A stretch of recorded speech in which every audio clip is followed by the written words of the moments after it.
Okay, so we're recording and we're going to show some of the options you have on the BlackMagic Pocket Cinema 4K.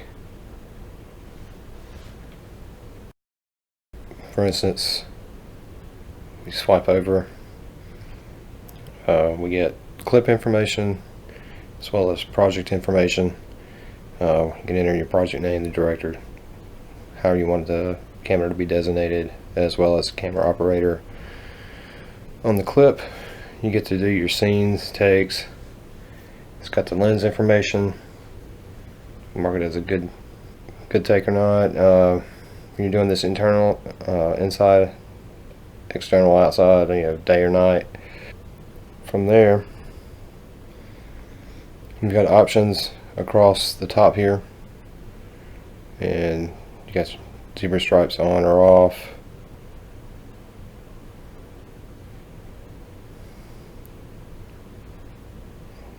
Focus peaking.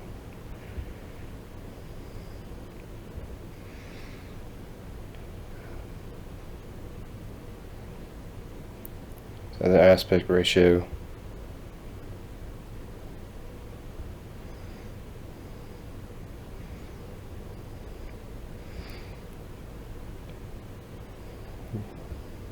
There's options for the center, as well as whether you want thirds or not. Turn it also on and off.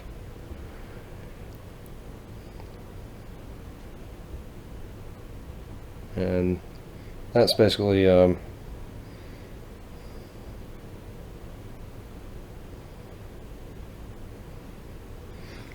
safe area, false color.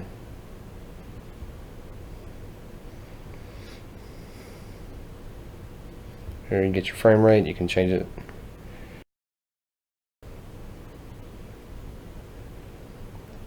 to whatever you want to set there. Change the shutter angle. Also set auto exposure. And use your iris auto exposure on or off. Iris shutter, and so on. Alright, so drop it down, up, whatever you prefer. And these are basically tint and your white balance. You can set auto white balance. It's going to set it at the center. Do that. So that square is going to be what it uses to do your auto white balance, if you have it set to do that. You can do that, which changes tint plus white balance.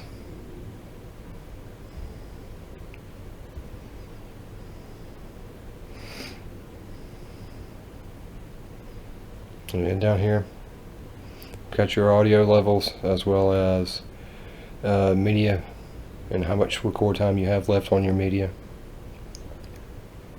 and also your graph there.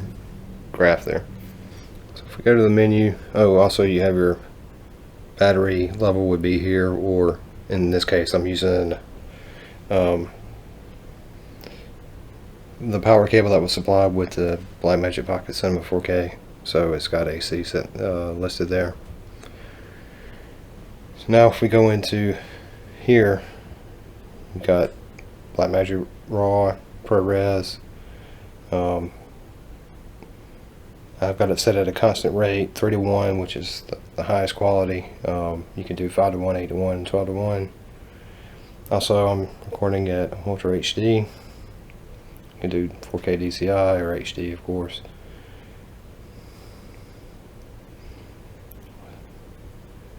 So I'm using the dynamic range of extended video. You could set it to film. I haven't tried video, so I'm not sure how much of a difference between that and extended video there is, but you do have the option.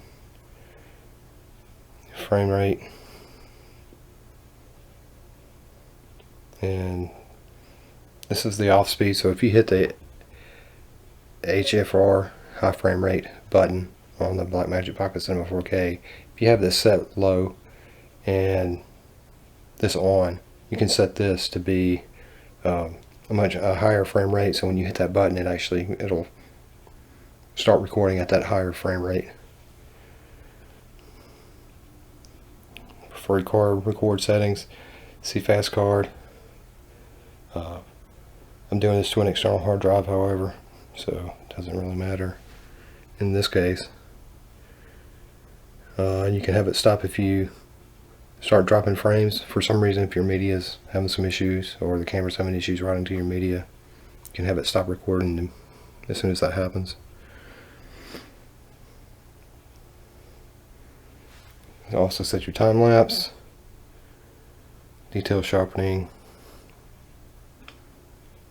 quarter LUT to clip. Basically it bakes the LUT into your recording.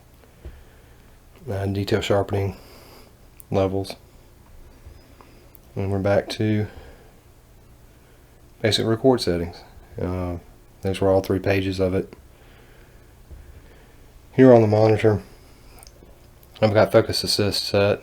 As you can see from that, you can see the red, so I do have focus assist on. Also your frame guide, you can turn it on or off. I've got the grid set, so I've got it in thirds. Safe area, basically I'll put that box as we saw earlier. For you to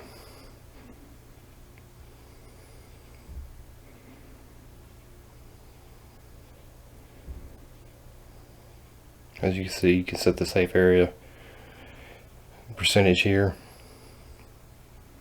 I usually set it to 90, so anything that's I want to make sure is in the clip, I definitely want to get it, if possible, within that frame.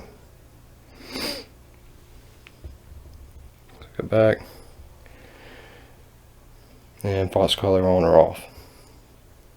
Turn it on, go back. As you can see, it's on.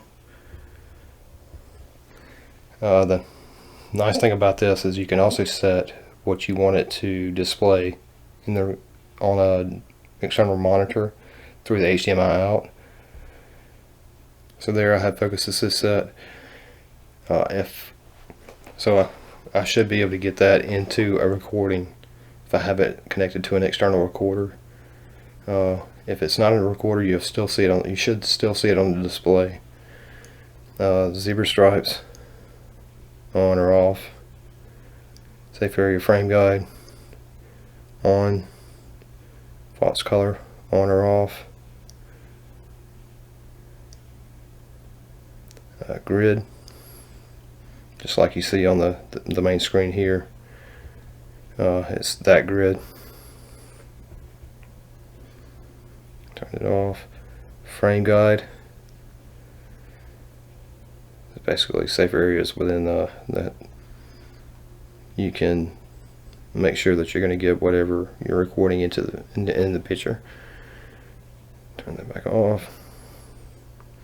Display 3D LUT, clean feed on or off.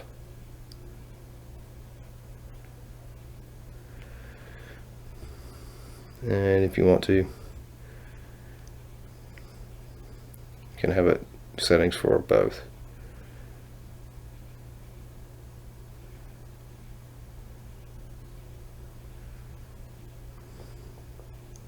Zebra levels, focus assist level, the frame guides,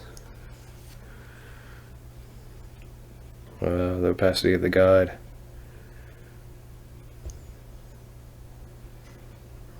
new grid, crosshair, center dot,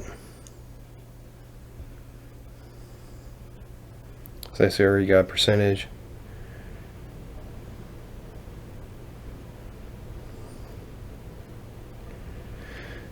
so that's really helpful for using an external monitor. Also here you can do status text related to what you would want like a cinematographer to see if they're looking at that monitor. You can change it to director, and you have basically time code and a few other things, but it's minimized the information that's out being displayed on the external monitor. Here a little bit more information,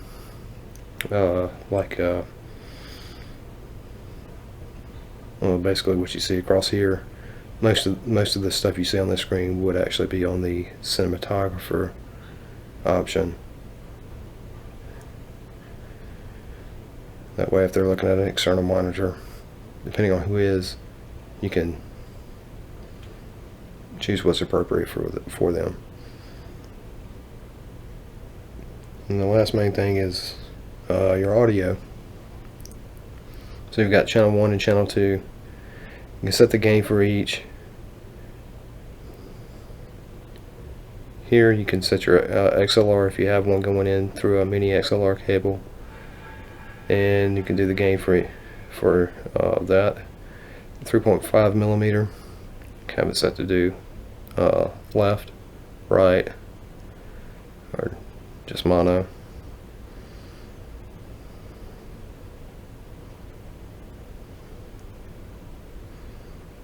Camera left and camera right. I don't have a microphone going into the 3.5 millimeter jack or the mini XLR jack. If I did, though, I would set it to that. Under setup, got your date and time, language, shutter measurement. You can do a shutter speed or shutter angle. Flicker free, shutter based on, and this frequency. Since I'm in the US, I set it to 60 Hertz. People in Europe typically set it to 50. That's to keep the flickering from occurring when you're recording LED light, around LED lights and LCDs and things like that. Image stabilization on or off, and time code drop frame on or off. Next, this is where you can set up your function buttons. Function 1 behaves as toggle. Basically, I can just set the buttons on top of the camera. There's 3. Each one has 1 or more dots on it. The first one has 1 dot, the second one has 2, and the third one has 3. It's kind of straightforward, but you can set those to specific things, and as soon as you press them, it turns that feature on. I've got F1 set to false color. 2, I've got set to focus assist. 3, I've got set to zebra. So if I press F1 or the function 1 button, it turns false color on. So I've got it set to toggle. So if I press it again, it turns it off. Same thing with the function 2 button. It turns on and off focus assist. Function 3 is going to turn on and off zebra. And here you can set whether you want it to be on the LCD screen of the camera or and or HDMI out. I've got it set on both. I've got it set up both for function 3, function 2, and function 1, and it seems to be working out just fine for me.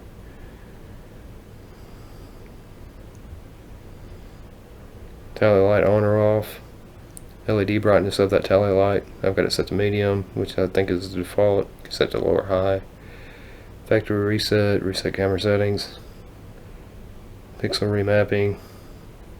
Got your hardware ID and software version number, and an option for playback. Here we've got Bluetooth on or off. If you turn it on, you should be able to download BlackMagic Designs Bluetooth app for the BlackMagic Pocket Cinema 4K. I think it also works for the Ursa Mini Pro, if I'm not mistaken. But you can turn that on or off, and it'll turn Bluetooth on or off. I have it set to off because I typically don't use that app. I just recently downloaded it and haven't really checked out all the features of it yet. Later on I might actually turn it back on, or turn it on and start using it. Here are presets. If you want to create any, just click the plus button once they're there, you can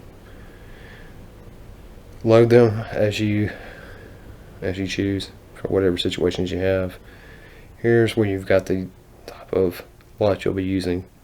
So I've got it set to pocket 4K film to extended video, and I use that pretty much all the time for the work I do. But some of you may want to actually set it to different things based on your situation. You've got pocket 4K film to video, pocket 4K film to extended video, pocket 4K film to Rec 2020 hybrid log gamma, and pocket 4K film to Rec 2020 PQ gamma. In DaVinci Resolve, you've got LUTs for basically all of those. And that's pretty much it on the menu. It's kind of straightforward.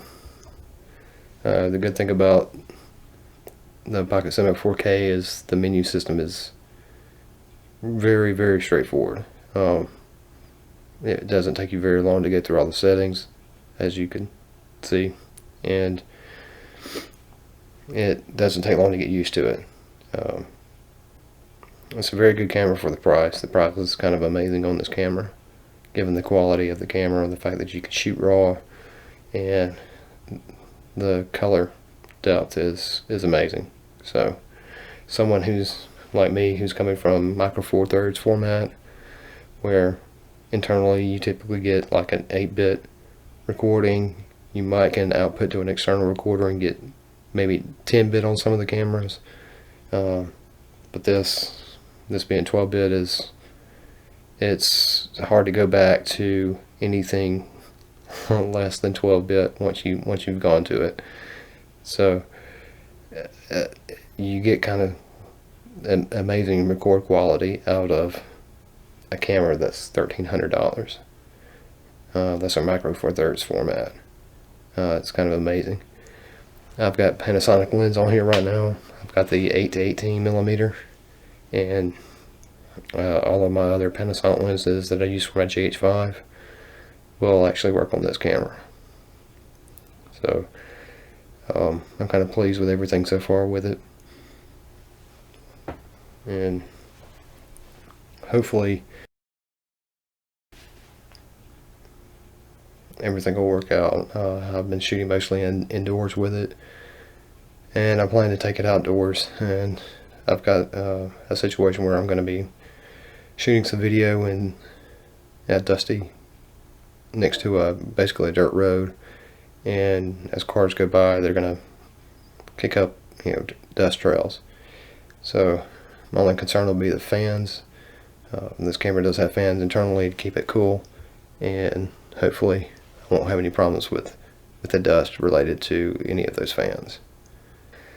If you have any questions or need me to test anything, let me know. I'll give it a try, give it a shot, and we'll see what we come up with. But that's pretty much it. Hopefully this helps. If you haven't already done so, please consider subscribing. If you liked the video, please give it a like.